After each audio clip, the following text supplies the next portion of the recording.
जय श्री कृष्णा। कैसे हैं आप सब लोग। आशा करती हूँ आप सभी लोग अपने अपने घरों में सकुशल पूर्वक होंगे।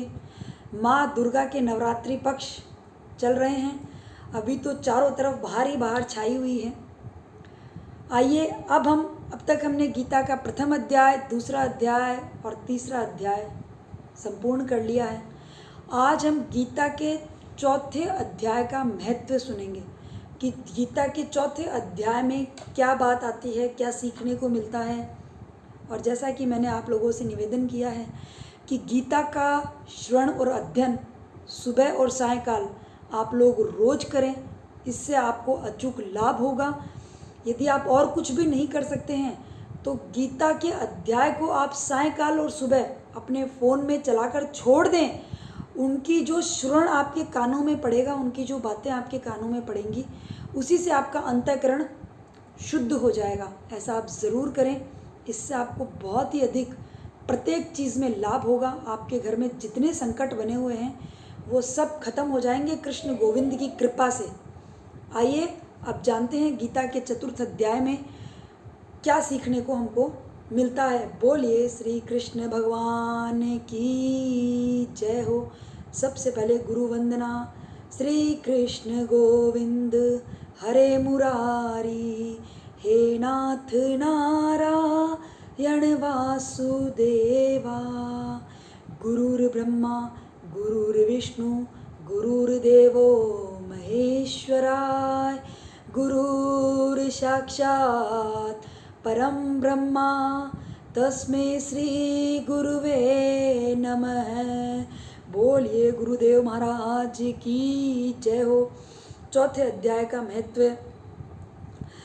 भागीरथी के तट पर वाराणसी बनारस नाम की एक पुरी है।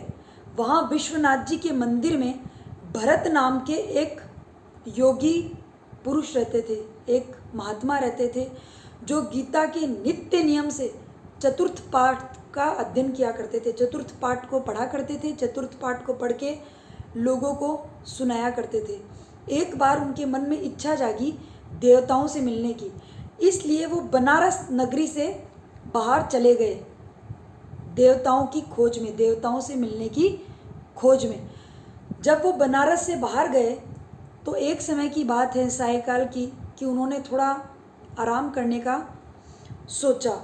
और आराम करने का सोचा तो बेर के दो वृक्ष थे। तपोधन नगरी में सीमा पे स्थित देवताओं के दर्शन करने की इच्छा से भ्रमण करते हुए नगर से बाहर निकल गए। वहाँ बेर के दो वृक्ष थे, उनकी जड़ में विश्राम करने लगे। जो मुनि थे वो विश्राम करने लगे। एक वृक्ष की जड़ में उन्होंने अपना मस्तक रखा और दूसरे पे अपने चरण रखे। वे दोनों वृक्ष, जब वो ऋषि वहाँ से चले गए तो वे दोनों वृक्ष 5 से 6 दिन के बीच ही उनके पत्ते झड़ गए और वो वृक्ष सूख गए। कुछ दिन बाद ही वो 2 बच्चियों के रूप में एक ब्राह्मण के घर में, एक पवित्र ब्राह्मण के घर में उनका जन्म हुआ। 2 बच्चियों के रूप में उनका जन्म हुआ। वे दोनों कन्याएं जब बढ़कर 7 वर्ष की हो चुकी थी, तब एक दिन उन्होंने दूर से देशों से घूमकर आते हुए भरत मुनि को देखा।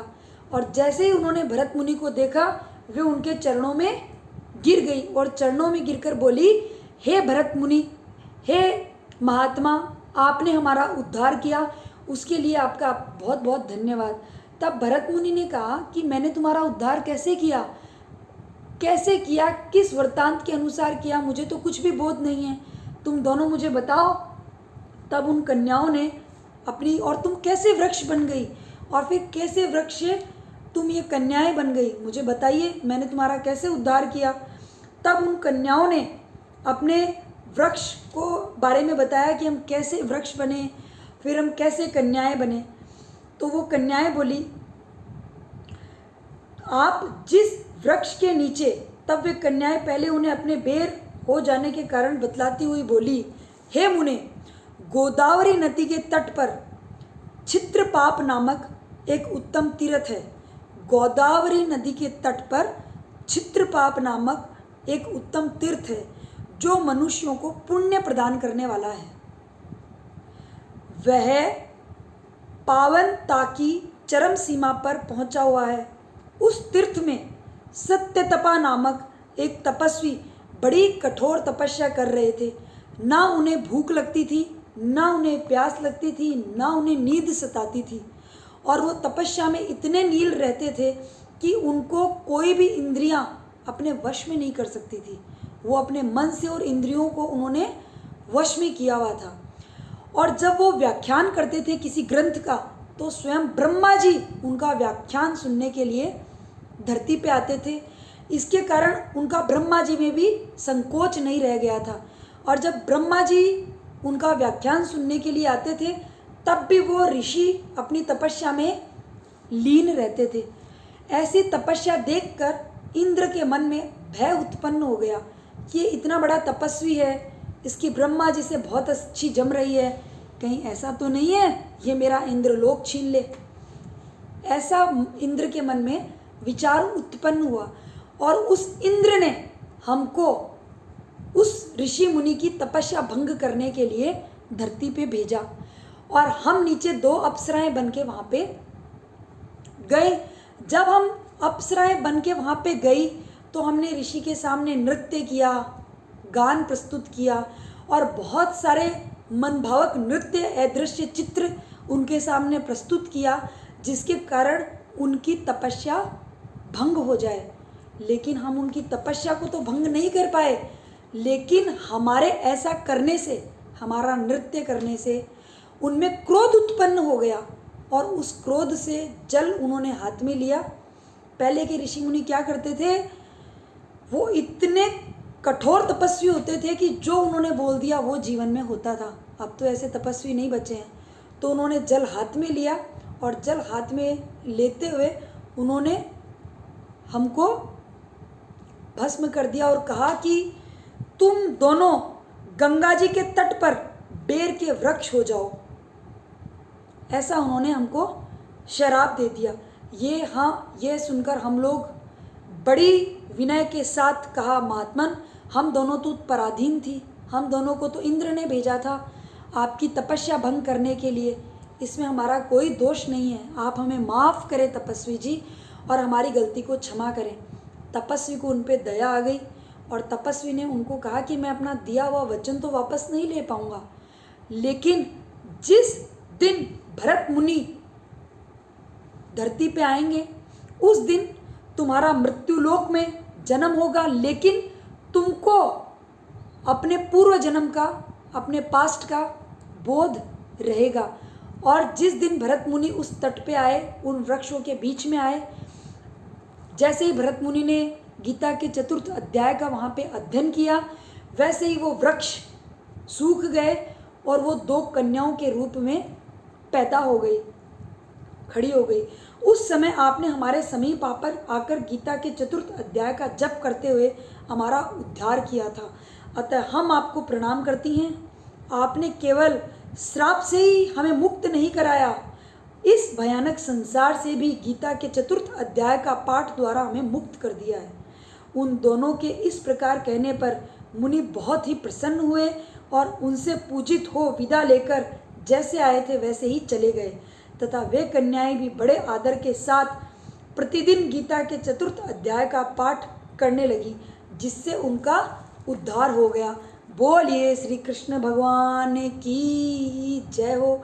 तो गीता के 4th अध्याय से हमको क्या सीख मिलती है कि जिस तरीके से उस वृक्ष को भी मुक्ति मिल गई, भगवान ने, भरत ने, जो तपस्वी भरत थे, उन्होंने गीता का 4th अध्याय का अध्ययन किया था ना पेड़ के नीचे, तो जब उस पेड़ को मुक्ति मिल गई, श्राप से वो पेड़ मुक्त हो गए।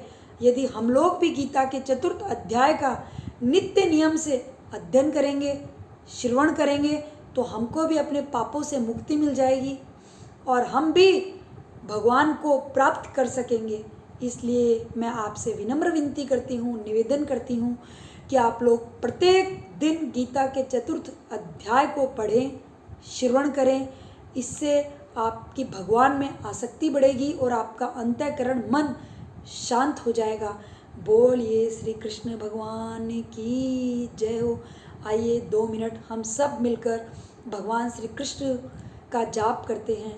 श्री कृष्ण गोविंद हरे मुरारी, हे नाथ नारायण वासुदेवा, एकमात्र प्यारे सखा हमारे, श्री कृष्ण गोविंद हरे मुरारी, श्री कृष्ण गोविंद हरे मुरारी, हे नाथ नारायण वासुदेवा, राधे कृष्णा गोपाल कृष्णा, राधे कृष्णा गोपाल कृष्णा।